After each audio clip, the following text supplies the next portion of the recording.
The moment you open your mouth to explain yourself, you have already lost. Think about it. Someone makes a small accusation, a rude comment at a dinner party, a doubt about your skills in a meeting, or a partner twists your words. You feel anger rising inside, your heart beats faster, and your mind says they are wrong, and you must explain. So you speak, you clarify, you give reasons, you justify yourself, and in that exact moment, you lose your power. People do not judge you by the truth of your words, they judge you by how desperate you sound.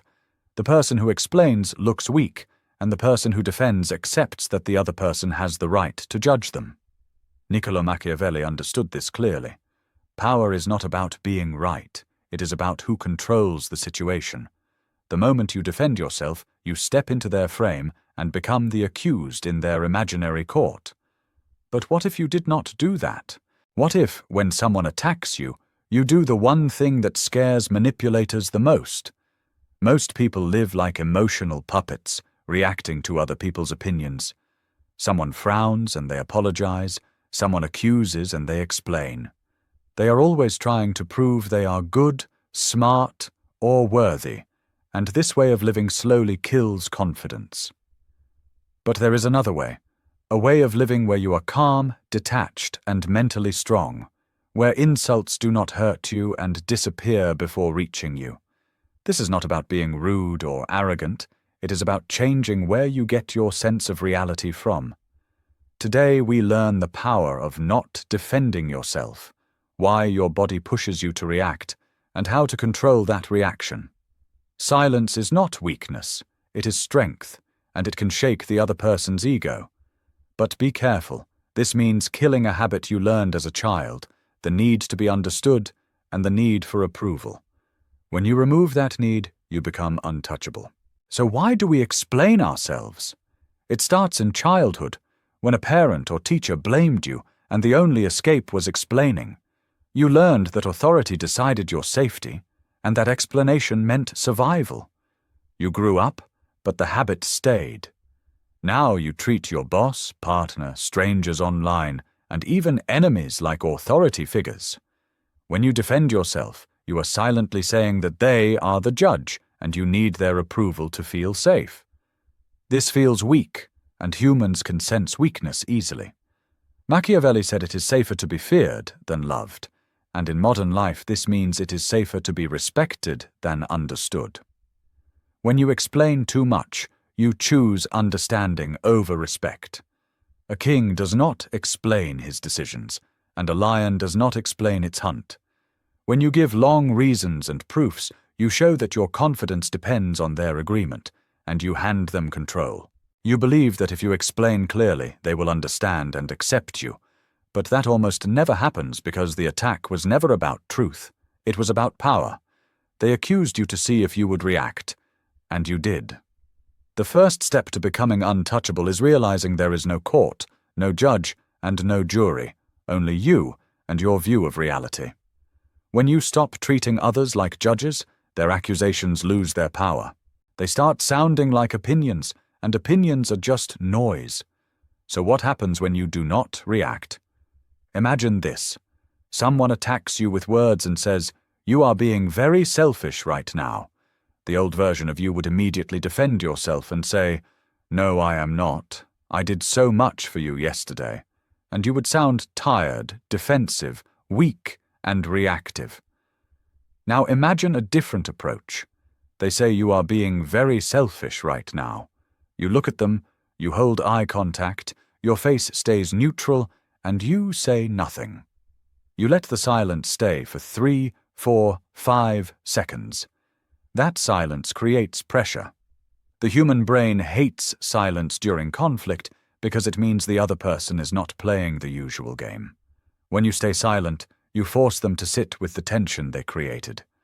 Most of the time, they will speak again to fill the silence and start explaining themselves. They may say, "I mean, you are not always selfish. Just right now, why are you looking at me like that?" Now they are defending themselves against your silence. The power has shifted. This is the grey rock method taken to a higher level. You become empty space, and empty space cannot be attacked. When you refuse to defend yourself, their attack passes through you and throws them off balance. This takes strong self-control because inside your ego is shouting to fight back and say something smart, but you must control that urge. Machiavelli knew that the most powerful person in the room is the one who cannot be read. When you defend yourself, you show what hurts you and what matters to you. If you shout, "I am not stupid," they learn that intelligence is your insecurity. If you say, "I am not a bad person," they learn that morality is your weak spot. Silence shows nothing. It acts like a dark mirror, and when they look into it, they only see their own aggression reflected back, which makes them uncomfortable. Sometimes silence alone is not enough, and sometimes you must speak, but never in a defensive way. If you speak, you do not push back, you pull. This is like using mental aikido. There is a technique called agree and amplify. When someone accuses you of something ridiculous, defending yourself makes the accusation feel serious. Instead, you exaggerate it until it becomes a joke. If someone says you are greedy and obsessed with money, the weak response is to explain yourself. The strong response is to say, "Yes, you caught me. I swim in a pool of gold coins every Tuesday. It is terrible for my back." You say it calmly or with a small smile. By doing this, you refuse to feel insulted, you show that you are not insecure, and you take control of the situation. You turn their attack into humor, and they lose their weapon. This shows amused mastery, which is a sign of high status. It is like watching a child throw a tantrum. You do not argue with the child, you are calm because you know you are safe. When you defend yourself, you lower yourself to their level. Do not do that. Stand above it. Robert Greene talks about recreating yourself and refusing the identity others try to force on you. When someone labels you, they are trying to put you in a box. If you fight the box, you are still stuck in it. If you mock it, the box disappears. If they say you are arrogant, you can say, "I prefer confidently charming," but sure. If they say you only care about yourself, you can say, "I am working on it. I will add you to my care list next year." This works because it shows you are complete and do not need approval. A person who knows they are generous laughs when called stingy, and a person who knows they are smart laughs when called stupid. If you feel the need to defend, it is because deep down you fear they might be right, and that is something you must work on internally. Now understand this deeper truth. Every conflict has a hidden structure. There is usually a judge and a defendant. The judge asks questions and the defendant answers. The one asking questions holds the power, and the one answering loses status. The most powerful move is to refuse being the defendant. You do this by answering questions with questions or by analyzing their behavior instead of explaining yours. If someone says, "Why are you always late?" the weak answer is to explain traffic or excuses. The strong answer is to ask why your arrival time affects their mood so much. Suddenly the focus shifts from your behavior to their reaction. If they call you ridiculous, you can ask why they feel the need to use labels to make their point. You are now observing them calmly instead of defending yourself. This frustrates manipulators because they want control. Phrases like that is an interesting way to see it. Or does saying that make you feel better, acknowledge their words but reject their meaning? You are saying this is your emotion, not mine. This is not just a technique, it is a mindset. Other people's opinions about you are not your responsibility. Their anger and disappointment belong to them. When you defend yourself, you try to fix their feelings for them. Stop doing that. Let them carry their own emotions. And here is the paradox. Sometimes the strongest and most power-shifting move you can make is to agree, but not in a weak way. This is not agreement that comes from weakness. It is agreement that comes from strength. Imagine someone is shouting at you and listing all your flaws, trying to start a fight. You look at them calmly and say, "You're right," and then you stop talking. "You're right, I can be difficult sometimes. You're right, I did mess that up." This is called the fogging technique. When someone throws a stone into fog, nothing happens. There is no sound and no reaction. When you agree with an attacker, you take away their momentum. They expect resistance. They want to fight, because resistance makes their anger feel justified. Agreement kills that anger. But here is the important point. You agree only with the truth, not with the shame they are trying to put on you. There is a big difference between admitting a mistake and accepting an insult. If someone says you messed up this report and you are incompetent, the weak response is to defend yourself. The strong response is to say, you're right, the report has errors, I will fix it.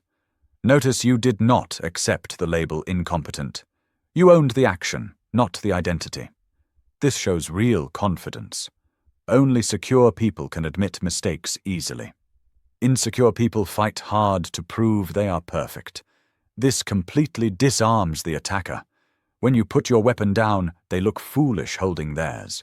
You look calm and stable, and in the long run, calm people always win. But this only works if it is real. If your voice shakes or your body language shows fear, it will fail.